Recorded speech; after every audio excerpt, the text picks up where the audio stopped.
저는 학생들을 만날 때 조금이라도 이렇게 젊게 보이기 위해서 얼굴에 점을 뺐습니다.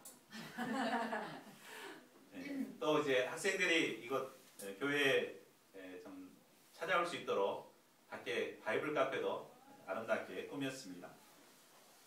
그런데 봄학기 역사를 섬기기 위해 이처럼 외적인 준비를 하는 것도 중요하겠지만 무엇보다 우리의 내면을 준비시키는 것이 정말 필요할 것 같습니다. 새롭게 시작되는 이 디모데 후서 말씀을 통해서 우리의 내면의 자세를 새롭게 할 수 있기를 기도합니다. 디모데 후서는 사도 바울이 믿음의 아들 디모데에게 두 번째로 쓴 편지입니다. 첫 번째 편지는 바울이 1차 투옥되었다가 잠시 이렇게 풀려났을 때 그때 이제 쓴 것인데 주로 이제 그 에베소 교회의 문제, 그러니까 에베소 교회의 그 거짓 선생들, 이단들이 많이 이렇게 들어왔는데 그들을 어떻게 도울 것인가, 또 이렇게 지도자를 어떻게 세울 것인가, 이런 것에 대해서 공적인 의미의 그 편지를 썼습니다. 그리고 이제 그가 보낸 두 번째 편지가 오늘부터 공부할 내용입니다. 그가 이 편지를 쓸 때는 로마의 차가운 지하 감옥에서 순교를 기다리고 있는 때였습니다. 그래서 이것이 바로 이 디모데 후서가 사도 바울이 쓴 마지막 서신입니다. 그는 자신은 정말 죽음을 앞둔 상황이었지만 정말 힘들고 어려운 가운데 있는 사랑하는 디모데에게 정말 이 편지를 써서 권면하고 있습니다. 디모데는 어린 나이에 에베소 교회의 목자로 세움을 받았습니다. 그런데 그는 그 교회를 섬길 때 많은 내적 외적인 어려움을 겪게 되었습니다. 그 시대가 이제 네로의 박해로 인해서 많은 핍박이 주어졌던 시대입니다. 그래서 많은 신자들이 교회를 떠나는 어려움들이 있었습니다. 또 아까도 얘기했지만 교회 내에 거짓 선생들이 와가지고 교회를 분열시키는 그런 문제들이 있었습니다. 정말 이렇게 복음 역사를 섬기고자 할 때 어린 나이에 많은 마음고생을 하고 있었습니다. 바로 사도 바울은 이런 디모데를 권면하고자 본문 디모데 후서를 쓰고 있는 것입니다. 우리가 복음 역사를 섬길 때도 많은 문제들이 있을 수 있습니다. 요즘 캠퍼스는 특히 크리스찬들의 비율이 갈수록 줄어들고 있고 기독교에 대한 반감은 갈수록 높아져 가고 있습니다. 이로 인해 새학기 복음 역사도 쉽지만은 않을 것입니다. 우리 대왕 형제와 설리 자매가 얼마 전에 친구들에게 전도를 했다가 거절을 당하는 것으로 인해서 아주 마음 상해하는 것을 들었습니다. 이제 이런 일들이 숱하게 있을 거예요. 거절당하고 이런 것들이. 이런 복음 역사를 섬기기 어려운 상황에서 우리가 이 디모데 후서 말씀을 통해서 먼저 우리의 마음 자세를 새롭게 해야겠습니다. 하나님이 주신 은사를 발견하고 모든 어려움을 물리치고 담대한 믿음의 사람으로 굳게 서는 귀한 말씀이 되기를 기도합니다. 자, 1절을 보십시오. 사도 바울은 편지를 시작하면서 자신이 어떻게 사도가 되었는가를 먼저 밝히고 있습니다. 당시 사도 바울의 사도권에 대한 문제를 제기하는 사람들이 많았다고 합니다. 원래 사도는 보내심을 받은 자라는 뜻이죠. 그래서 예수님께서 직접 안수해서 보낸 사람만이 사도다, 이렇게 말할 수 있습니다. 그래서 12 제자는 사도가 되지만 사도 바울은 예수님 직접 만난 적이 없으니까 사도가 아니다, 이렇게 많이 주장을 했죠. 그러나 사도 바울은 다메섹 도상에서 빛으로만 또 음성으로만 예수님을 만났습니다. 그렇지만 그는 그 잠깐의 만남이었지만 바로 하나님의 뜻대로 예수 그리스도를 통해서 보냄을 받은 사도였음을 분명하게 확신하고 전혀 흔들리지 않았습니다. 그래서 순교하는 그 순간까지도 사도로서의 사명을 끝까지 감당하였습니다. 우리에게도 이러한 자세가 필요합니다. 우리가 대학생들을 섬기는 목자로 부르심을 받게 된 것도 우연히 된 것이 아닙니다. 또 목자님이 나를 이렇게 데려와서 이렇게 여기로 데려와서 대학생들을 섬기게 한 것이 아닙니다. 바로 하나님의 거룩하신 뜻대로 이곳에 인도된 것입니다. 우리가 이러한 믿음과 확신이 있을 때 사도 바울처럼 흔들리지 않는 자세로 믿음의 생활을 감당할 수 있을 것입니다. 자, 2절을 보십시오. 사도 바울은 편지의 수신자 디모데를 가리켜 사랑하는 아들이라고 말하고 있습니다. 디모데는 바울이 1차 전도여행 때 루스드라에서 만난 제자였습니다. 그 디모데는 3대째 믿음의 가정에서 자라난 신실한 청년이었습니다. 바울은 그를 친아들처럼 아주 사랑했습니다. 그리고 바울이 심혈을 기울여 개척했던 에베소 교회를 그 사랑하는 아들 디모데에게 맡기게 되었습니다.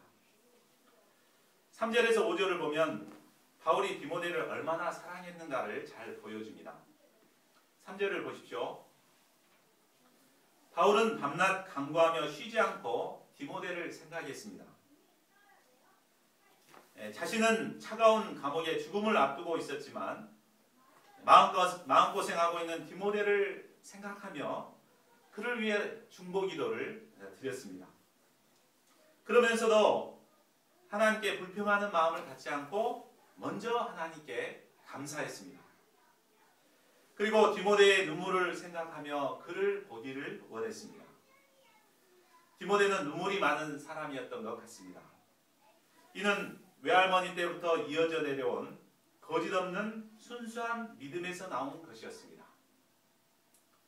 아마 디모데는 그리스도의 사랑에 감격하여 자주 눈물을 흘렸던 것 같습니다. 또 기도하던 중 자주 눈물의 기도를 했던 것 같습니다. 이런 거짓없는 믿음에서 나오는 진실한 눈물은 사람들에게 감동을 줍니다. 바울은 디모데의 눈물을 다시 보며 목자로서 은혜와 기쁨을 누리기를 원했습니다. 바울과 디모데의 모습을 통해 우리는 목자와 양의 아름다운 모습을 보게 됩니다. 양은 거짓없는 믿음으로 또 눈물을 흘리며 하나님을 섬기고, 목자는 양을 위해 끊임없이 그를 생각하며 기도하고 감사하는 이 모습이 얼마나 아름답습니까? 고맙게 저희 가운데 이런 아름다운 역사들이 일어날 수 있기를 기도합니다. 우리 대왕 설리 형제 자매님들도 이런 사랑스러운 양들을 줄레 데리고 다니는 이런 역사가 있을 수 있기를 기도합니다. 6절을 보십시오. 바울은 이제 본론으로 들어가 사랑하는 아들 디모데에게 편지를 쓰게 된 목적을 말하고 있습니다. 우리 6절을 다 같이 읽어보겠습니다. 시작. 그러므로 내가 나의 안수함으로 내 속에 있는 하나님의 은사를 다시 부릴 듯 하게 하여 너로 생각하게 하노니. 디모데 전서 4장 14절을 보면 디모데는 에베소 책임 목자로 임명되면서 장로들로부터 안수를 받았다는 내용이 나오고 있습니다. 아마 이때 장로들 중에 한 명이 사도 바울이었을 것입니다. 이때 안수를 통해서 디모데는 하나님의 은사를 받게 되었습니다. 여기서 은사란 목자로서 사명을 잘 감당할 수 있는 영적인 능력을 말합니다. 이 은사는 특별히 7절에서 언급된 능력과 사랑과 절제하는 그런 은사였습니다. 디모데는 처음에는 그 은사를 아주 잘 살렸을 것입니다. 능력과 사랑과 절제하는 마음으로 양무리들을 잘 돌봤을 것입니다. 그런데 지금은 어떻게 되었습니까? 마치 불 꺼진 은사가 불에 이렇게 물로 이렇게 물이 이제 은사를 덮어서 사그라든 것처럼 소멸되어 가고 있는 모습입니다. 그가 어쩌다가 이런 모습이 되었을까요? 7절을 보십시오. 하나님이 우리에게 주신 것은 두려워하는 마음이 아니요. 그것은 그가 바로 두려워하는 마음에 사로잡혀 있기 때문임을 알 수 있습니다. 여기서 두려워하는 마음은 영어 성경을 보면 A Spirit of Timidity로 쓰여 있습니다. Timidity가 무슨 말이죠? 위축된 마음, 소극적인 마음, 이런 문제 앞에서 회피하는 마음을 의미합니다. 디모데전서를 읽어보면 당시 에베소에 많은 이단 선생들이 들어와 있음을 알 수 있습니다. 그들의 언변은 정말 능해가지고 아주 청산유수처럼 말을 아주 잘했던 것 같습니다. 그래서 많은 양들이 그 거짓 선생들의 말에 미혹되어 버렸습니다. 또 그들 대부분은 디모데보다 훨씬 나이가 많았습니다. 디모데는 처음에 그들과 맞서 대적하였을 것입니다. 그러나 희한한 논리를 내세워 주장하며 은근히 나이가 어리다고 무시하는 그들을 대하다가 점점 마음이 위축되었을 것입니다. 이제는 그들을 만나 그들 얼굴 보는 것도 부담스러워 회피하려는 마음까지 들었을 것입니다. 거기다가 사랑하는 바울 목자님은 로마 감옥에 투옥되어 죽음을 앞두고 있는 상황이었습니다. 많은 신자들은 핍박으로 인해 교회를 떠나는 상황이었습니다. 이런 상황들을 생각하면 그가 두려워하고 소극적인 마음을 갖게 된 것은 너무나 당연해 보입니다. 그러나 문제는 이런 두려워하는 마음으로 인해 하나님께 받은 은사들이 점점 사그라든다는 것이 문제입니다. 이런 두려워하는 마음은 하나님께서 주신 것이 아닙니다. 하나님이 주시지 않았다면 누가 주었겠습니까? 그것은 어둠의 세력인 사단이 주는 것입니다. 사단은 어려운 상황에 처하게 되면 하나님을 바라보기보다 어려운 상황을 바라보게 합니다. 또 자신의 연약함을 바라보게 합니다. 그래서 결국은 나는 할 수 없다라는 부정적인 마음, 절망적인 마음을 갖게 합니다. 그리고 계속해서 사단이 주는 두려움에 사로잡혀 있게 되면 결국은 인생 자체를 포기하고 자살까지 이르게 만듭니다. 그러나 하나님께서는 우리에게 두려워하는 마음을 주시지 않았습니다. 능력을 주셨습니다. 능력은 A Spirit of Power로서 연약함과 한계를 극복하는 힘의 근원입니다. 하나님께서는 우리에게 이미 이 능력을 주셨다고 말하고 있습니다.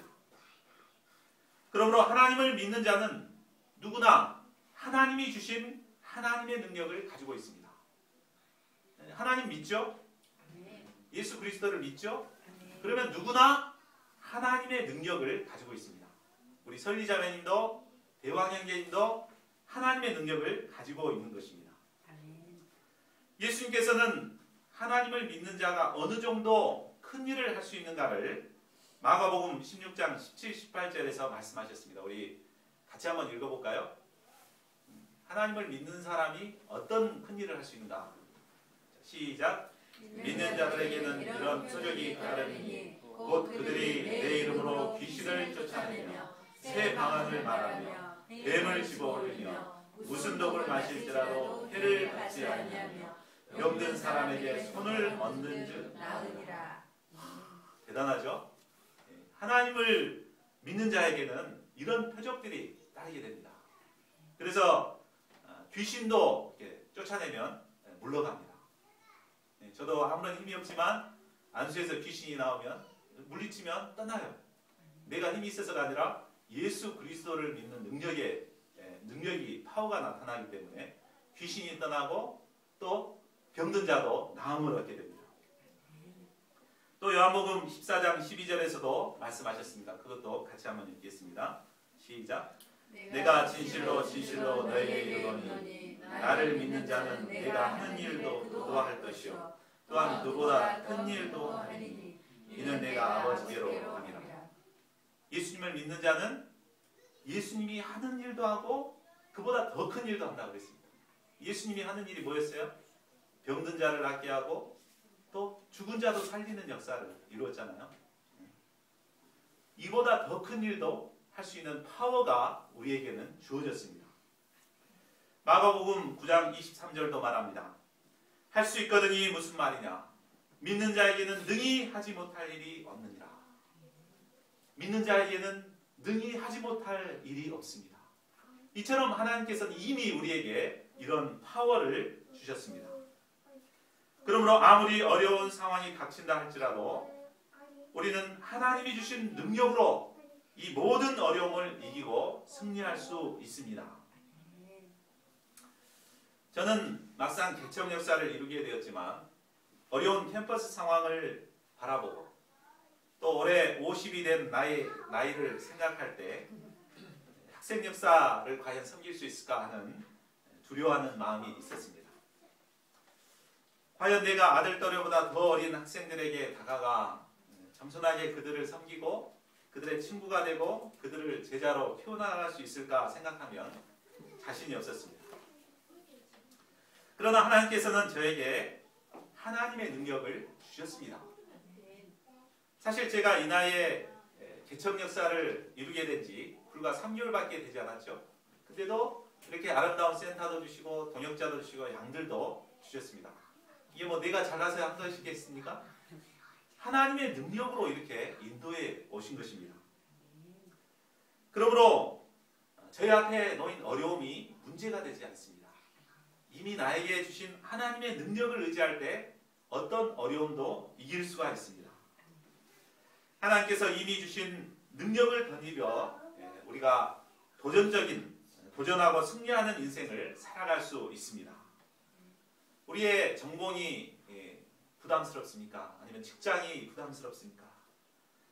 사명이 부담스럽습니까? 아무리 어렵다 할지라도 우리에게 주신 하나님의 능력을 붙들고 도전하면 승리하는 삶을 살아갈 수 있습니다. 이런 승리의 삶을 살아가는 저희 모두가 될 수 있기를 기도합니다. 하나님께서 그 다음으로 주신 것은 바로 사랑입니다. 사람의 사랑은 자기 중심적입니다. 자기에게 친절한 자, 자기를 사랑하는 자를 사랑하는 것이 사람의 사랑입니다. 그러나 하나님께서 주시는 사랑은 거룩하고 절대적인 것입니다. 도저히 사랑할 수 없는 원수 같은 자도 사랑하는 능력이요. 또 일곱 번이라도 용서하는 용서의 사랑입니다. 그런데 우리는 누구나 이기적이고 자기중심적이기 때문에 본성적으로 나에게 상처 준 사람을 미워하고 용서하지 못합니다. 사랑할 수 없습니다. 든것없이 교만하고 호의를 무시하고 배반하는 자들에게 저주를 퍼부어주고 싶은 것이 우리의 솔직한 심정입니다. 그러나 그렇게 되면 결코 생명 구원의 역사를 섬길 수가 없게 됩니다. 때문에 복음 역사를 이루는 데 있어서 가장 필요한 것이 바로 사랑입니다. 그러면 본성적으로 한 사람도 품고 사랑하지 못하는 우리가 어떻게 사랑의 사람이 될 수 있을까요? 이는 우리 안에 원수된 우리를 위해 그 아들을 내어주신 하나님의 사랑, 십자가의 사랑을 덧입을 때 가능합니다. 마태복음 18장에 나오는 비유를 보면 우리는 과거 1만 달란트 빚진 자들과 같았습니다. 1만 달란트가 얼마 정도 되는 줄 아십니까?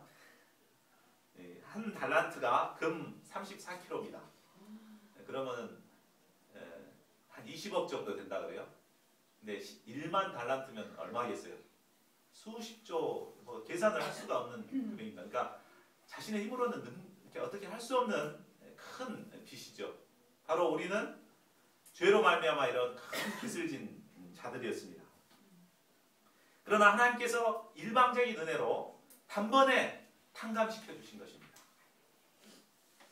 우리가 이 은혜와 사랑을 깊이 깨닫게 될 때 우리에게 빚진 어떤 자도 용서해 줄 수 있는 것입니다. 그러므로 우리는 날마다 하나님께서 나에게 베푸신 사랑이 얼마나 크고 깊은가를 깊이 묵상하고 깨닫는 것이 필요합니다. 매일 말씀을 붙들고 기도하는 가운데 하나님의 사랑을 깨닫게 될 때 내 안에 사랑의 은사가 불일듯 하여서 어떤 품지 못할 자도 품고 사랑할 수 있게 됩니다. 다음으로 하나님이 우리에게 주신 것은 절제의 영입니다. 절제의 영이란 자신의 내면 속에 꿈틀거리는 욕망을 제어할 수 있는 능력입니다. 죄를 범하고 하나님을 떠난 인간 본성 깊은 곳에는 안일과 쾌락을 사랑하는 마음이 있습니다.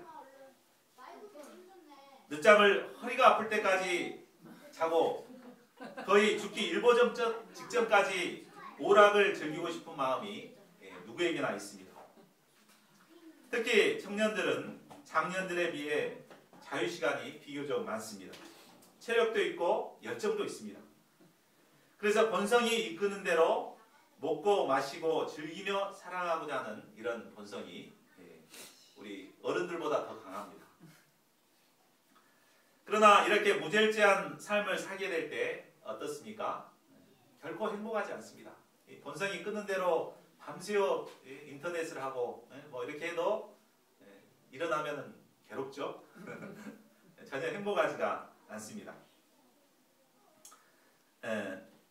매번 후회하고 다음부터 절대 그러지 말아야지 하고 후회를 하게 됩니다. 그러나 아무리 다짐을 해도 나의 의지와 뜻대로 되지 않는 것이 우리의 본성입니다. 그렇죠? 똑같은 상황이 주어지면 나도 모르는 사이에 안 해야지 그러면서도 이렇게 끌려가는 것이 우리의 죄악된 본성입니다. 우리가 육신의 죄악된 본성에서 벗어나기 위해서는 바로 하나님께서 주신 절제의 영을 덧입어야 합니다. 하나님께서 주신 절제의 영을 덧입을 때 우리는 우리 가운데 역사하는 유혹을 물리칠 수 있고 거룩한 삶을 살아갈 수 있습니다. 이 절제의 영도 이미 하나님께서 주셨습니다. 문제는 우리가 이걸 붙들고 투쟁하지 않는 것이 문제예요. 우리가 이미 주신 은사를 붙들고 투쟁하면 얼마든지 이런 사단의 유혹, 또 육신의 이런 본성에서 벗어나고 거룩한 사명인의 삶을 살아갈 수 있습니다. 절제의 영을 덧입기 위해서는 다른 무엇보다 하나님의 말씀이 필요합니다. 본성이 나를 이끌어가는 삶이 아닌 말씀이 나를 이끌어가는 삶이 되어야 합니다. 이를 위해서는 늘 말씀을 마음에 붙들고 묵상하는 사람이 되어야 합니다. 바로 말씀의 사람이 되어야 합니다. 절제가 있는 청년은 참으로 아름답습니다. 그를 통해 하나님께서 위대한 일을 하실 것입니다. 우리 안에 말씀이 충만함으로 절제하는 하나님의 종들이 나올 수 있기를 기도합니다. 8절을 보십시오. 바울은 하나님께서 능력과 사랑과 절제하는 마음을 주셨으므로 부끄러워 말고 복음을 위하여 고난을 받으라고 권면합니다. 당시 로마 시대의 그리스도의 십자가는 정말 저주스러운 것이었습니다. 그렇죠? 우리가 십자가 보면은 참 은혜를 많이 받지만 당시의 십자가는 아주 그 최악질 죄인들이 처형받는 처형의 십자가였잖아요. 그렇기 때문에 유대인들에게는 꺼리는 것이었고 헬라인들에게는 미련한 것이요 로마인들에게는 조롱거리에 불과하였습니다. 그런데다가 사도 바울은 현재 감옥에 갇혀 있고 또 핍박이 닥쳐오자 수많은 교인들은 이 고난을 피해 세상으로 돌아섰습니다. 이런 시대 분위기 가운데서 디모데가 복음을 전하는 것에 대한 부끄러움을 갖고 위축을 갖는 것은 너무나 자연스러웠습니다. 그러나 바울은 사랑하는 아들 디모데가 오직 하나님의 능력을 따라 부끄러워하지 않고 복음과 함께 고난을 받기를 권면하고 있습니다. 오늘날 캠퍼스는 복음에 대해 좋지 않은 감정을 가지고 있습니다. 지난해 저희가 순천대 동아리 등록을 위해 많은 노력을 했지만 결국 실패한 것도 바로 기독교 동아리라는 이유 때문이었습니다. 전반적으로 기독교에 대해 좋지 않은 분위기가 팽배해져 있게 되면 우리는 기독교인이라는 것을 드러내는 것을 부끄러워하기 쉽습니다. 내가 이제 성경 공부하기 위해서 딱 갔는데 친구가 옆에서 너 어디 가냐 이렇게 물어보면 교회에 성경 공부하러 가 이렇게 말하기보다 그냥 선배랑 약속이 있어 이렇게 대충 얼버무리기 쉽습니다. 그러나 우리가 복음을 부끄러워해서는 안 되겠습니다. 복음은 우리를 죄 가운데서 구원해준 능력이었습니다. 그죠?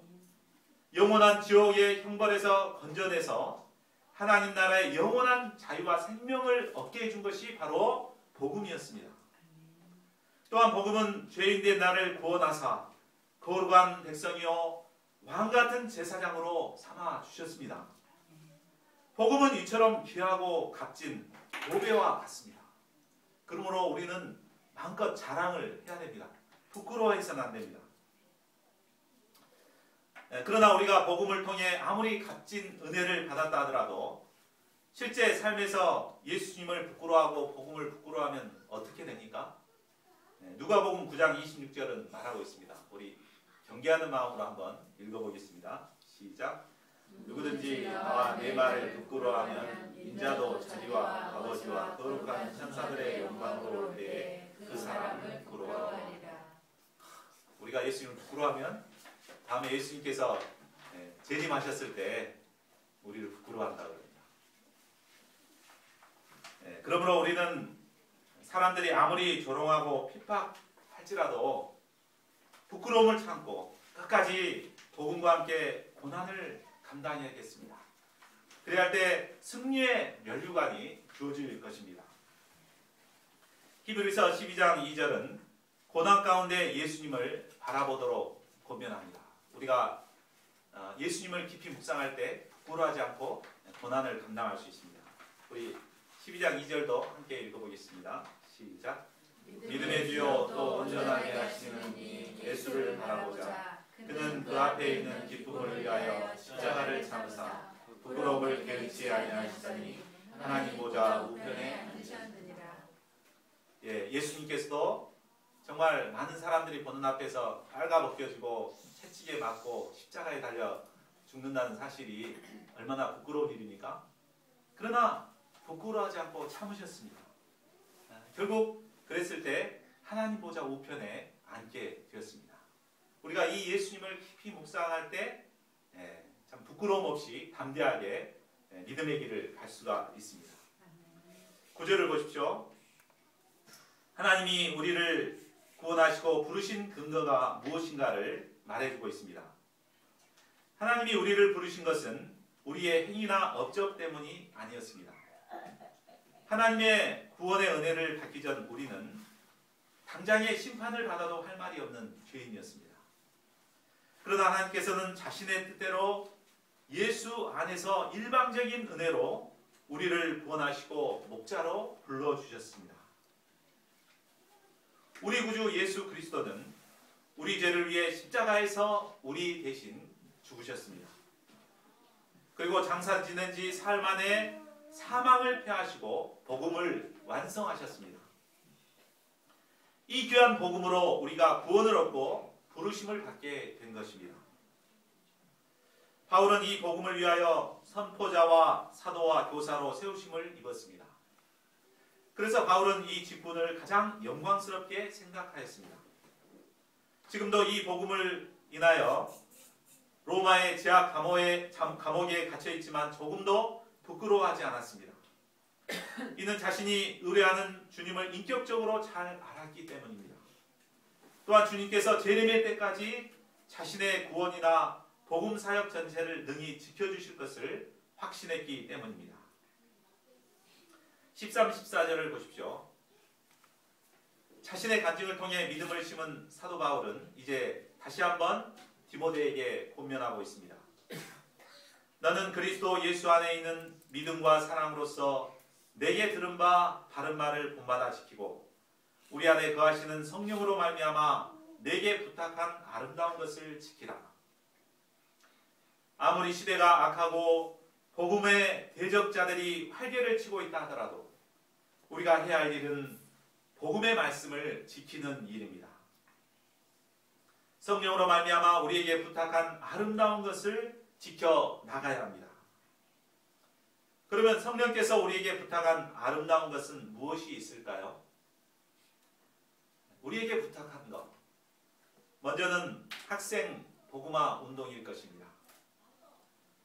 요즘은 젊은이들이 모두 교회를 떠나는 추세이기 때문에 그 어느 때보다도 캠퍼스 복음 사역이 힘든 시대입니다.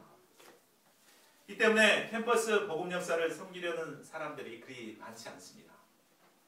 캠퍼스에 가보면 선교 단체들도 다 무너져 가고 있습니다. 우리 UBF만이 마지막 보루입니다. 캠퍼스가 무너지게 되면 결국은 한국 교회도 무너지게 될 것입니다. 우리는 힘들더라도 하나님께서 우리에게 부탁한 이 캠퍼스 복음 역사를 끝까지 지켜 나가야 할 것입니다. 또한 1:1 말씀 공부와 또 말씀을 내 삶에 적용하는 소감 쓰기도 우리에게 주신 아름다운 것입니다. 저희 모두가 하나님께서 주신 아름다운 것들을 귀히 여기고 지켜나가는 자들이 될 수 있기를 기도합니다. 15절에서 18절은 그가 아시아에서 겪었던 어려움에 대해 언급하고 있습니다. 사도 바울이 감옥에 갇히게 되자 아시아에 있는 모든 사람들이 바울을 버리고 떠나버렸습니다. 그 중에 대표적인 인물이 부겔로와 호모게네였습니다. 이들이 어떤 자인지 잘 알 수는 없지만 아마 바울이 신임하고 아꼈던 제자일 것이라고 추정됩니다. 그들은 바울 목자가 어려움에 처하게 되자 양들을 내팽개치고 짐 싸들고 떠나버렸습니다. 철석같이 믿었던 동역자에게 뒤통수를 맞은 아픔은 있었지만 그러나 바울은 끝까지 믿음의 중심을 지킨 오네시보로로 인해 위로를 받았습니다. 그는 바울이 사슬에 매인 것을 부끄러워하지 않고 로마에까지 찾아와 바울을 위로했고 또 에베소 교회에서도 많은 봉사를 하였습니다. 자, 결론을 맺겠습니다. 오늘날 우리가 섬기는 캠퍼스는 그 어느 때보다도 복음 역사를 섬기기 어려운 시대가 되어버렸습니다. 이런 시대 상황을 바라볼 때 우리는 두려워하는 마음, 소극적인 마음에 사로잡히기 쉽습니다. 그러나 하나님께서는 우리가 이런 어려운 시대를 이기고 복음 역사를 감당할 수 있는 능력을 주셨습니다. 사랑과 절제의 영을 이미 우리에게 주셨습니다. 저에게는 하나님께서 이미 주신 능력의 영, 사랑의 영, 절제의 영이 있습니다. 우리가 이 은사를 부릴 듯 하여서 능력 있게 봄학기 역사를 이룰 수 있기를 기도합니다. 디모데후서 1장 7절을 같이 읽고 기도하고 마치겠습니다. 시작. 하나님이 우리에게 주신 것은 두려워하는 마음이 아니요 오직 능력과 사랑과 절제하는 마음이니. 고마우신 하나님.